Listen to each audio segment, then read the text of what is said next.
Voilà, nous allons terminer ce matin le thème que nous avons vu durant ces dernières semaines sur les péchés subtils. Subtils parce que on peut le voir chaque jour dans notre vie. Ces péchés subtils ressemblent parfois à un loup, à un lion. Vous savez, quand le lion veut sauter sur sa proie, il ne fait jamais de bruit avant, pour éviter que sa proie ne s'enfuit. Mais il arrive, comme on pourrait dire, à pas de loup, doucement, tranquillement, pour sauter sur sa proie. Eh bien, les péchés subtils, c'est un peu cette image que nous avons en nous, parce que c'est quand on pense qu'on s'en est débarrassé, qu'ils reviennent, comme pour nous rappeler que c'est pas encore parfait. Et c'est vrai qu'on n'est pas encore parfait. Et c'est vrai aussi que nous devons tendre vers la perfection. Et souvent, on va être un petit peu comme l'apôtre Paul. L'apôtre Paul, qui dit en Romains chapitre 7, il dit « Je sais que le bien n'habite pas en moi. » C'est-à-dire dans ma chair, parce que j'ai la volonté de faire le bien. J'ai envie de faire ce qui est bien, en tout cas aux yeux de Dieu. Mais je ne parviens pas à l'accomplir. Car je ne fais pas le bien que je veux, mais je fais le mal que je ne veux pas faire. Qui, avant de continuer ce passage, qui ne s'est jamais dit, mais pourquoi j'ai dit ceci, pourquoi j'ai fait ça? Qui n'a jamais regretté des paroles ou des actes, à un moment ou à un autre? Et qui ne va pas encore le regretter demain ou après-demain? Si je fais ce que je ne veux pas, ce n'est plus moi qui le fais, c'est le péché qui habite en moi. Je trouve donc cette loi en moi, c'est que quand je veux faire le bien, le mal est attaché à moi. Car je prends plaisir à la loi de Dieu selon l'homme intérieur. Mais je vois une autre loi dans mes membres qui combat contre la loi de mon esprit et qui me rend captif sous la loi du péché qui est dans mes membres. Et il finit en disant, misérable homme que je suis, qui me délivrera de ce fardeau de mort? Prions. Père Céleste, nous voulons te remercier parce qu'à travers ces semaines passées, nous avons pu étudier ces péchés subtils qui sommeillent au fond de nous et contre lesquels, trop souvent, ou peut-être pas assez souvent, nous nous battons. Nous voulons te demander, Seigneur, de nous aider à vaincre ces péchés subtils, avec lesquels parfois nous vivons sans que cela nous dérange. Sous prétexte peut-être que c'est notre nature, nous sommes comme cela, il faut l'accepter ou pas. Mais aide-nous à ressembler toujours plus à notre Seigneur Jésus-Christ, en qui n'habitait aucun péché, encore moins les péchés subtils. Aide-nous à lui ressembler pour te plaire et être agréable, et pour être aussi un témoignage envers tous ceux qui sont auprès de nous, qui nous entourent, qui vivent avec nous. Je te demande de préparer nos cœurs ce matin pour recevoir ta parole, ton enseignement. Parle-nous, conduis-nous, ouvre notre intelligence, notre entendement, et aide-nous à comprendre ta parole et à la mettre en pratique. Et c'est en ton nom que nous te prions. Amen. Alors, ce que je voudrais faire ce matin, je voudrais retenir le verset 24, donc Romains chapitre 7, verset 24, comme texte qui va me servir de conclusion ce matin. Je reprends la question de l'apôtre Paul qui dit « Misérable homme que je suis, qui me délivrera de ce fardeau de mort ?» Alors, ce que je voudrais faire à travers cette conclusion ce matin, c'est que chacun puisse prendre, si ce n'est pas déjà fait, mais puisse prendre réellement acte que nous avons besoin de Jésus-Christ tous les jours de notre vie. Même quand tout va bien dans notre vie. On a tous les jours besoin du Seigneur parce que nous ne sommes pas parfaits. Nous ne sommes pas parfaits. Et c'est pour cela qu'il faut bien prendre conscience de ce que la mort de Christ sur la croix a été réellement. Parce qu'on peut se dire, bah, Christ est mort sur la croix pour mes péchés, je t'en remercie, Amen. Et c'est souvent comme ça qu'on voit la mort, le sacrifice de Jésus-Christ. Mais quand il a dit tout est accompli, ça voulait dire aussi, je suis aussi mort pour tes péchés subtils, ceux qui te mènent à la vie dure et contre lesquels tu vas devoir te battre. Tu n'es plus coupable de ces péchés. Et écoutez bien ce que je veux dire, parce qu'il faut pas, quand je dis ça, il ne faut pas se dire, bah, dans ce cas-là, je continue avec. Mais aux yeux de Dieu, nous ne sommes plus coupables, nous sommes délivrés, nous sommes passés des ténèbres à la lumière. Par contre, ce que Dieu nous demande, c'est que tant que nous sommes ici-bas, tant que nous ne sommes pas au ciel avec lui, nous ne sommes pas parfaits. Et donc nous avons besoin de combattre ces points négatifs comme les péchés subtils ou d'autres domaines qui ne sont pas selon Dieu tous les jours de notre vie. Et c'est pour ça que tous les jours de notre vie, on a besoin de qui? Du Seigneur Jésus-Christ. Et on va prendre un exemple. Alors, regardez avec moi un passage qui se trouve en Luc, chapitre 13. Luc, chapitre 13.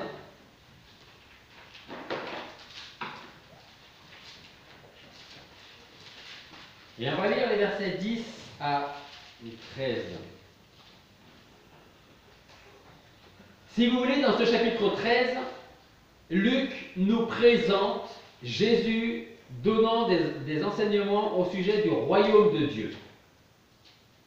Donc ça veut dire que ce qui est intéressant à relever, à retenir dans ce passage, c'est que Christ ne se contente pas seulement d'enseigner des choses spirituelles, ce qui est une très bonne chose. Mais il ne va pas s'arrêter là. Il va ajouter la pratique à la théorie. Et si on veut être toujours meilleur, c'est-à-dire ressembler toujours plus au Seigneur, il faut mettre en pratique la théorie de la parole de Dieu. Donc, c'est ce qu'on va voir à travers ce passage ce matin. On va passer quelques instants sur ces trois versets. Donc, Luc chapitre 13, versets 10 à 13. Comme Jésus enseignait dans une synagogue un jour de sabbat, il se trouva là une femme possédée d'un esprit qui la rendait malade depuis 18 ans et qui était courbée en sorte qu'elle ne pouvait pas du tout se redresser. Jésus, la voyant, l'appela et lui dit, « Femme, tu es délivrée de ta maladie. » Il lui imposa les mains et à l'instant elle fut redressée et elle donna gloire à Dieu. Il se trouva là une femme possédée d'un esprit qui la rendait malade depuis 18 ans, qui était courbée, en sorte qu'elle ne pouvait pas du tout se redresser. Une des premières choses que nous pouvons dire concernant cette femme, c'est qu'elle n'était pas seulement courbée, pour ne pas dire bossue, physiquement, mais elle était aussi spirituellement. Et à travers l'état de cette femme, on verra une autre un peu plus tard, mais à travers l'image, l'état de cette femme, on trouve un autre état, celui de la condition spirituelle de notre monde, de notre société et parfois même de nos vies personnelles. Et plus particulièrement, je m'adresse aux chrétiens qui vivent sous le poids de ces péchés subtils qu'on a développés durant ces quelques semaines passées. J'en ai développé quelques-uns, vous connaissez certainement mieux que moi, et il y a peut-être d'autres péchés subtils contre lesquels vous vous battez. Et vous savez, je n'ai pas besoin de vous dire que dans ce monde, dans notre société, il y a tellement de gens qui se sentent mal dans leur vie, mal dans la société.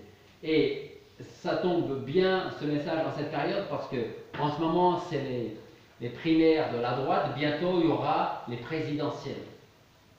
Et tous ceux qui se présentent aux présidentielles savent apporter les paroles qui vont apporter un certain espoir pour essayer de récupérer quelques voix. Après, on n'est absolument pas là pour faire la politique, et c'est pas moi qui vais vous apprendre ce que c'est que la politique. Et vous savez que les promesses ne sont pas toujours tenues après. C'est simplement pour dire quoi? Simplement pour dire que, eh bien, comme on n'est pas bien dans notre peau, dans notre société, on va essayer de changer la société en votant pour quelqu'un d'autre, en espérant que ça aille mieux. Donc, il y a des gens qui aimeraient vivre une vie plus heureuse pendant quelques années, quelques mois, et des fois même quelques jours ou voire quelques heures. Pouvoir avoir un véritable moment de paix.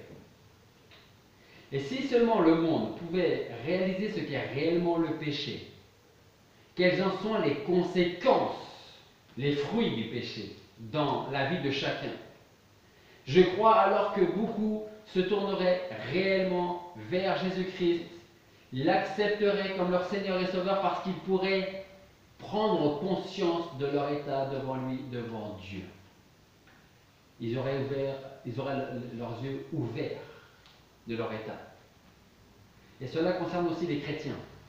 Si nous pouvions réaliser pleinement ce qu'est le péché, et encore plus les péchés subtils, très probablement, et c'est peut-être le cas, en tout cas je l'espère, et si c'est le cas, tant mieux, nous aurions honte de notre vie. Pas honte vis-à-vis des autres, par rapport aux autres, parce que si on veut se sentir mieux, on se sentira toujours mieux que les autres, hein, n'est-ce pas? Mais on doit se comparer, comme je le dis souvent, à Jésus-Christ. Et quand on réalise ce qu'est le péché subtil et ce que le Seigneur, ce que Dieu attend de nous, et qu'on ne fait pas parce qu'on se dit je ne vais pas y arriver donc je ne m'y lance pas, ou j'essaye mais je n'en réussis pas, alors là on peut se dire j'ai vraiment besoin du Seigneur, vraiment besoin de lui. Donc je pense que nous pourrions avoir honte de notre vie, que nous nous jetterions aux pieds de Christ pour lui demander de nous pardonner.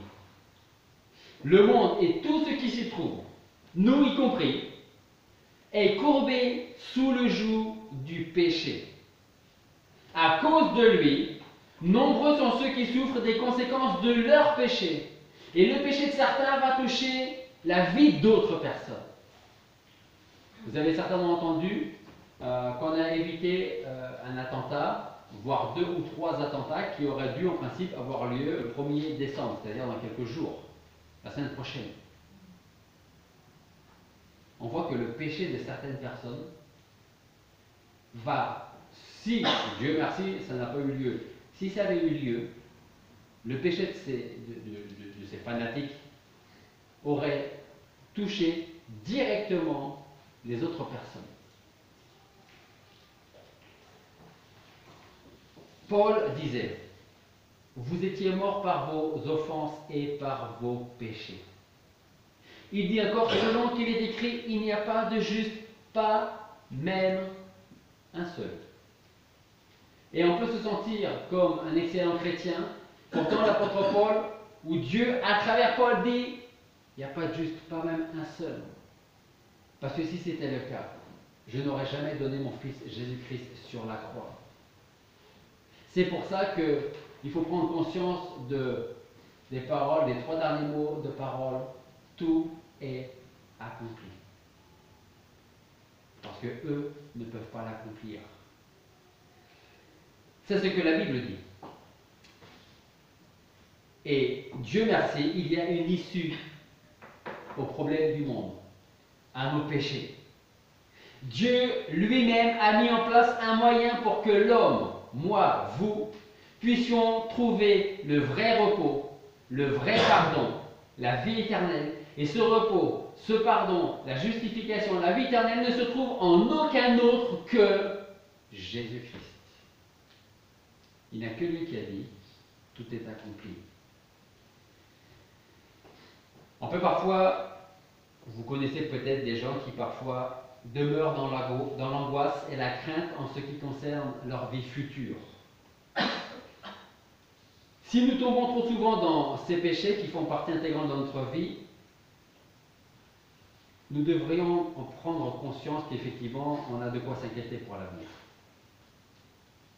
Mais on peut voir l'avenir d'une autre manière, d'une autre façon, en priant, en demandant à Dieu, jour après jour, même s'il faut le faire 15 fois par jour, lui dire, aide-moi à résister à ces péchés-là, ou peut-être à ce péché-là dans ma vie.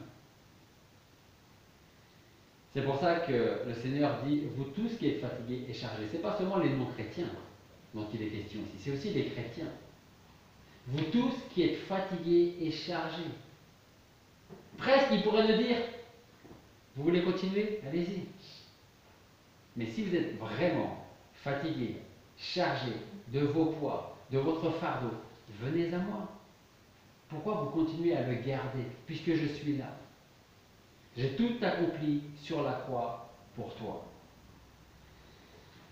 On revient à notre passage. Jésus voit arriver cette femme, il n'y a pas de nom.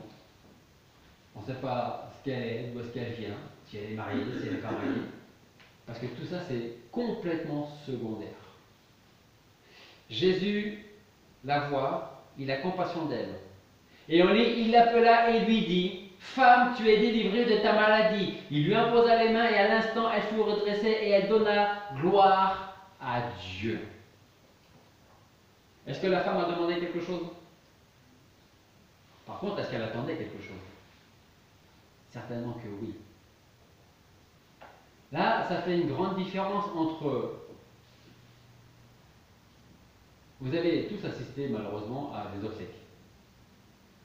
Qui n'a jamais, durant des obsèques, entendu dire « il mérite d'aller au ciel » sans forcément que cette personne soit sauvée, réellement. Et pourtant, combien de fois, alors peut-être qu'on veut se rassurer, si c'est un proche, un ami, ou parce qu'on se base seulement sur ce qu'a été sa vie, il mérite. On ne mérite rien du tout de la part de Dieu. Cette femme ne méritait rien. D'ailleurs, cette femme ne demande rien. Elle espère simplement. Alors, comment s'est-elle redressée? Qu'est-ce qui a permis à cette pauvre femme qu'elle puisse se redresser tant sur le plan physique que sur le plan spirituel? Eh bien, en fait, c'est grâce au regard de Christ sur cette femme, à sa rencontre avec le Seigneur Jésus-Christ qui, lui, va vers cette femme. Au verset 12, nous disons, la voyant, Jésus l'appela.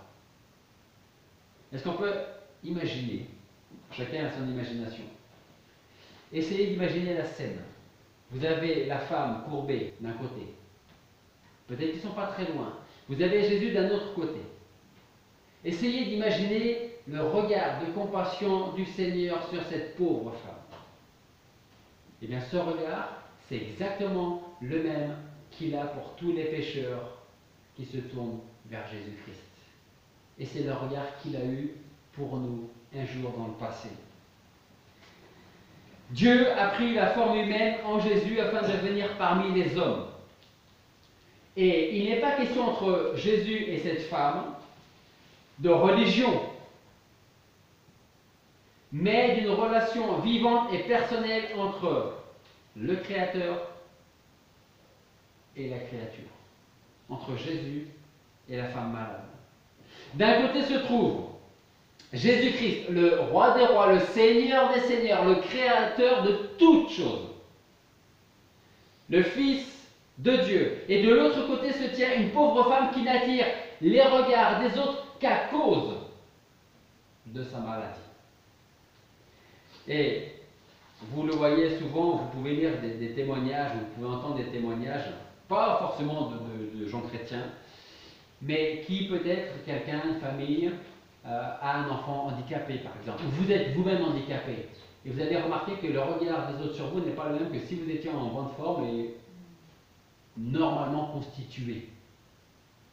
Parce que vous êtes normalement constitué, vous traversez, vous croisez le regard de quelqu'un dans la rue, la personne ne va même pas vous regarder. Par contre, si vous avez un handicap physique, la personne va vous regarder.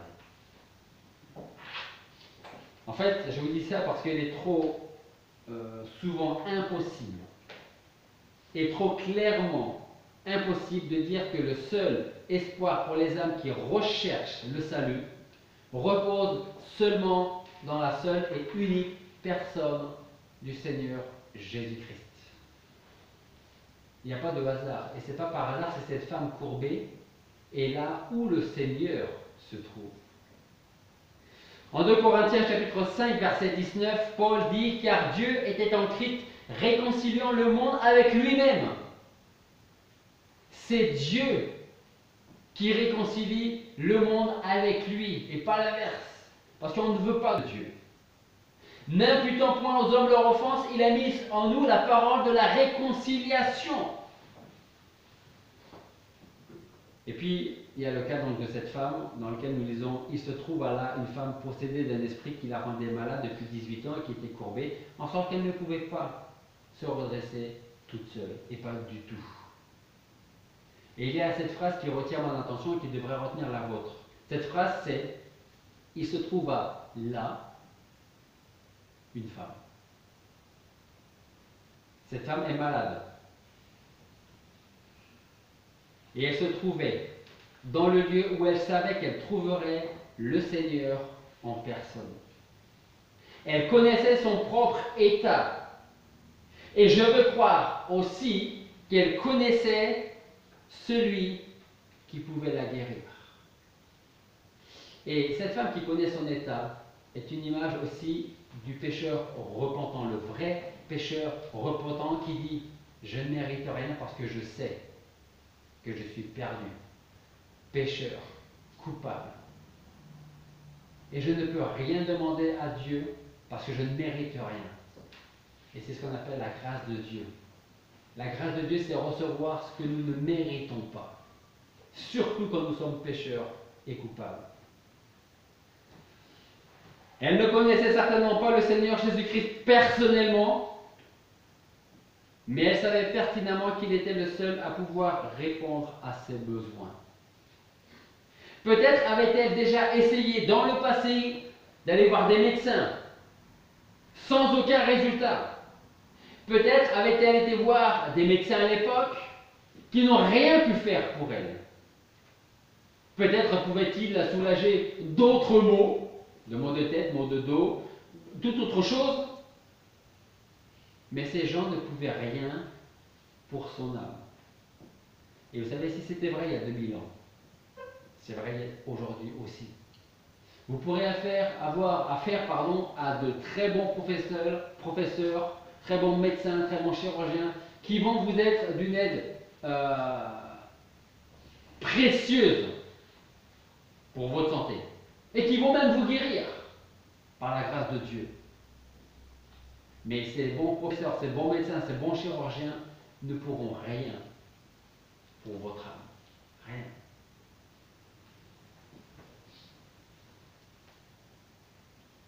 On a d'autres exemples dans la parole de Dieu qui nous montrent combien les hommes les plus malheureux sont ceux qui se pressent le plus rapidement autour du Seigneur. Parce que tant qu'on ne prend pas conscience de notre état devant le Seigneur, on n'est pas pressé de venir au Seigneur. C'est seulement quand on prend conscience de notre état, c'est seulement quand on sait qu'on est en train de mourir d'une maladie qu'on va se précipiter voir les meilleurs professeurs. Quand on ne réalise pas, ou quand on n'a pas envie de réaliser que nous sommes pécheurs, on n'a pas non plus envie de se tourner vers le Seigneur pour être sauvé. Être sauvé de quoi, de toute manière, si je ne me considère pas comme pécheur? Il y a un autre exemple dans la parole de Dieu. Vous avez certainement entendu, lu cette histoire de cette femme qui, elle aussi, avait des problèmes, une perte de sang,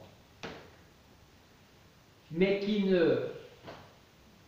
n'osait pas aborder le Seigneur parce qu'elle se considérait comme souillée, donc il fallait éviter ce genre de personnes. Et en plus de ça, il y avait déjà beaucoup de monde autour du Seigneur. Donc ça aurait été difficile pour elle d'atteindre, de regarder le Seigneur dans les yeux, de lui parler, de lui prendre la main même peut-être. C'était impossible pour elle. Et vous savez ce qu'elle se dit? Elle se dit, si seulement je pouvais toucher le bas de sa robe, ça suffirait. Pourquoi ça a marché? C'est pas parce qu'elle y croyait plus fort que d'autres personnes.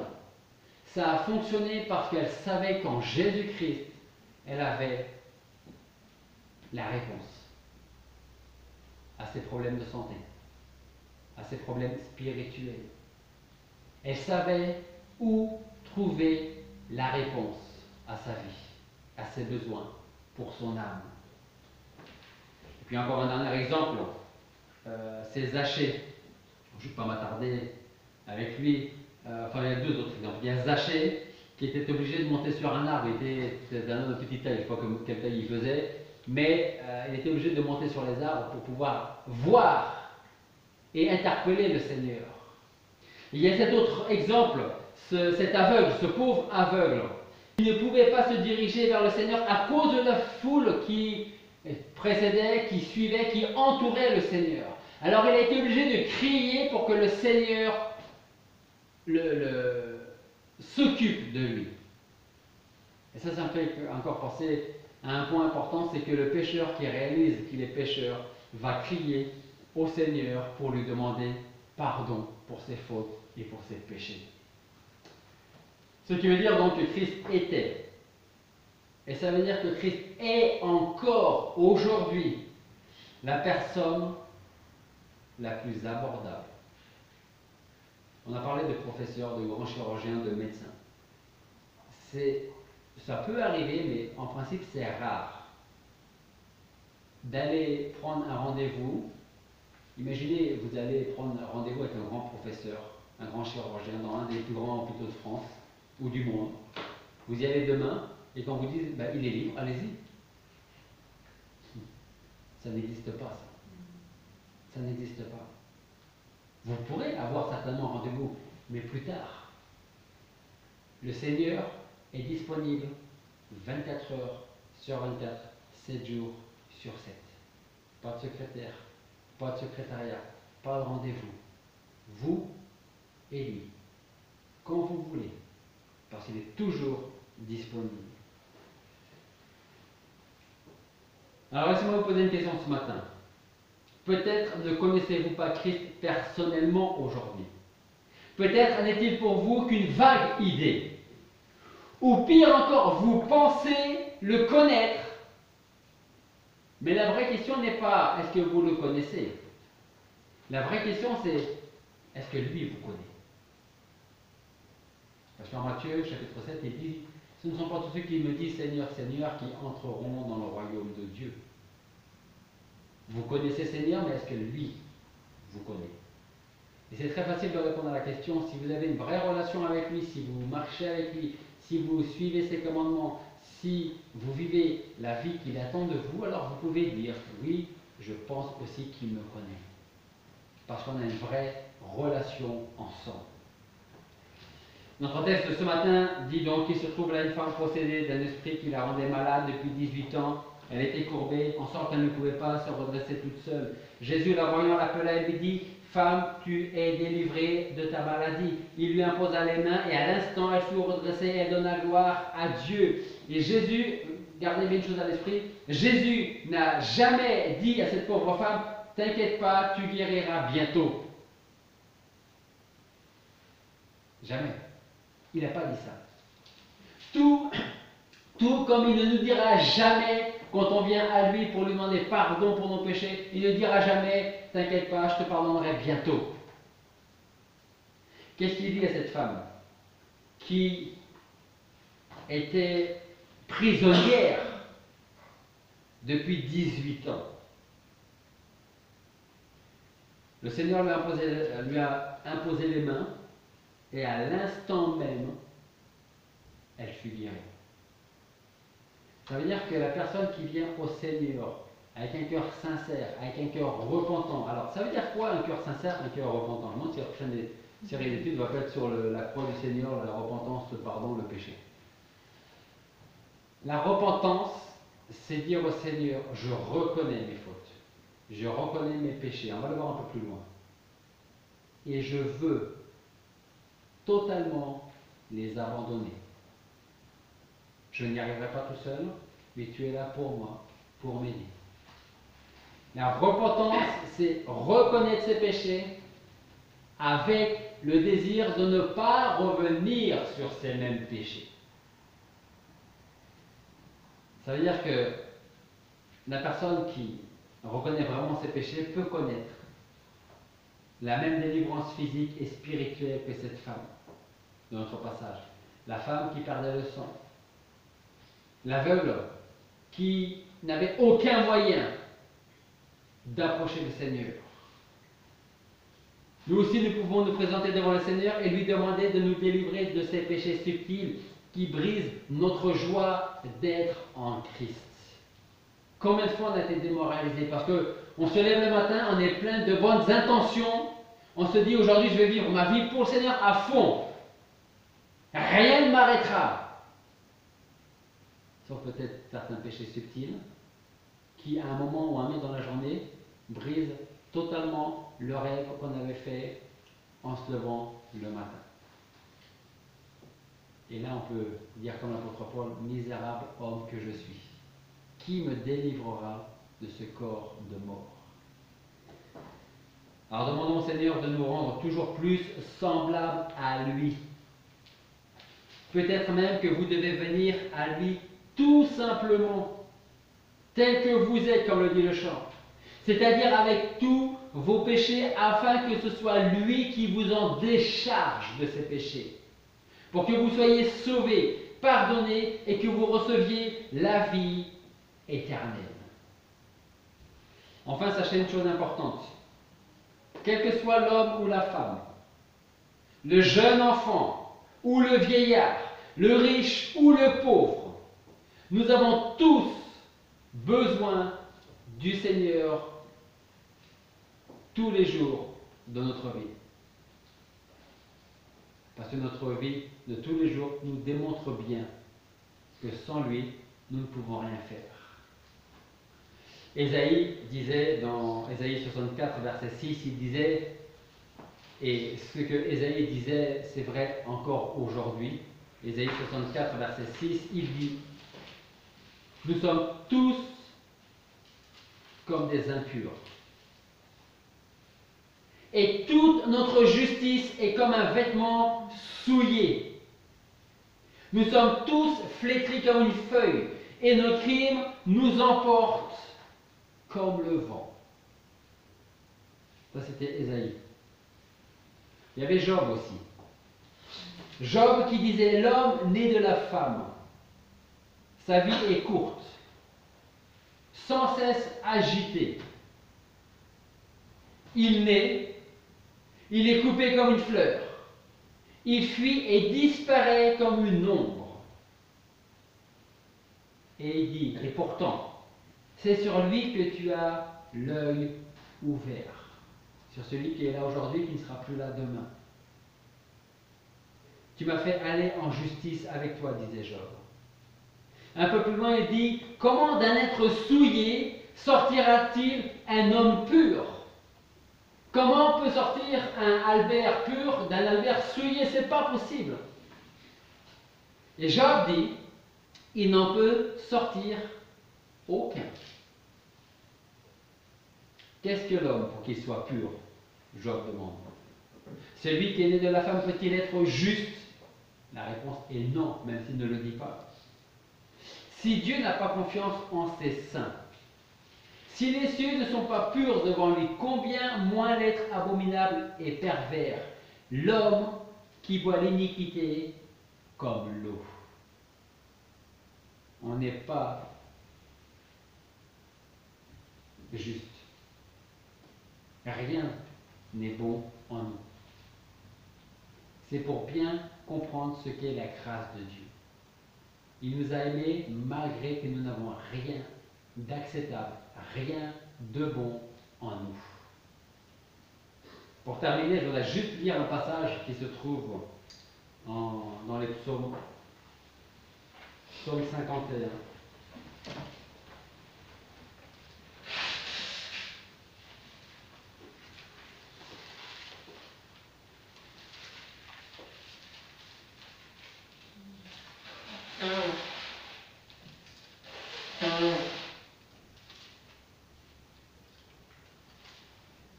À partir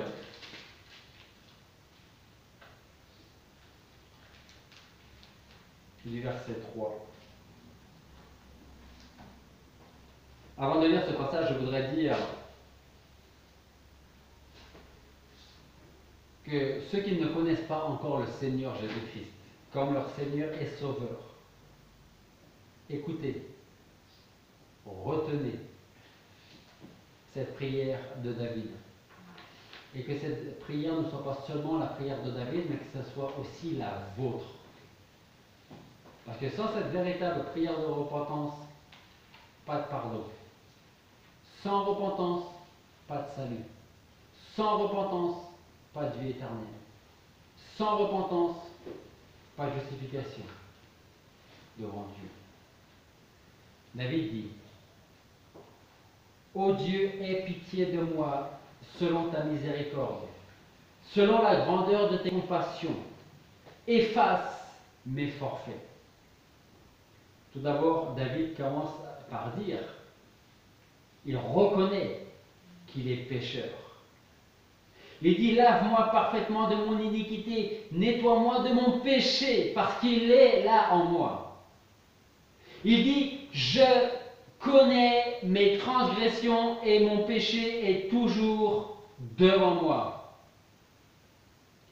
Vous savez comment on peut voir la différence entre une vraie repentance et une fausse repentance? Une vraie repentance, comme l'exemple de David, il dit, mes péchés sont là encore devant moi. La fausse repentance dira, j'ai commis quelques péchés, je ne m'en souviens pas, de tous. David, il dit, je connais mes transgressions. Mon péché est toujours devant moi, ce qui veut dire qu'ils sont aussi toujours devant toi. Il dit, j'ai péché contre toi seul, et j'ai fait ce qui est mal à tes yeux, de sorte que tu seras juste quand tu parleras, sans reproche quand tu jugeras. En fait, David est en train de dire, si tu ne veux pas me pardonner, tu es juste. Parce que je ne mérite rien. Voilà. J'ai été formé dans l'iniquité, et ma mère m'a conçu dans le péché. Voilà, tu aimes la vérité dans le cœur, tu m'as fait connaître la sagesse au-dedans de moi. Purifie-moi de mon péché avec l'hysope et je serai net. Lave-moi et je serai plus blanc que la neige. Fais-moi entendre la joie et l'allégresse, que les eaux que tu as brisées se réjouissent. Alors on peut se dire, mais qu'est-ce que David veut dire là quand il dit les eaux que tu as brisées? Vous savez, parfois le Seigneur nous fait passer par des circonstances, des événements, au point de nous briser parfois.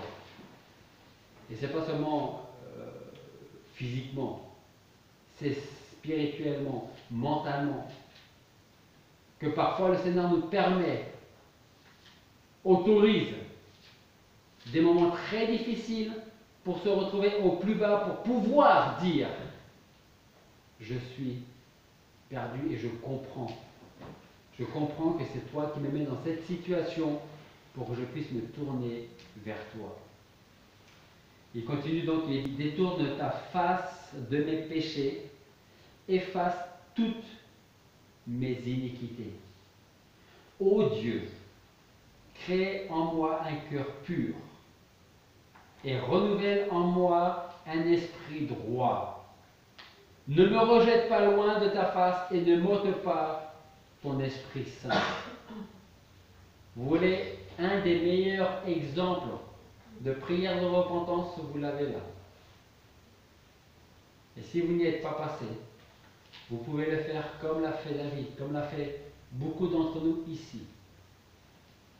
Voilà quelle est une véritable prière de repentance qui vient du cœur. Il reconnaît ses péchés.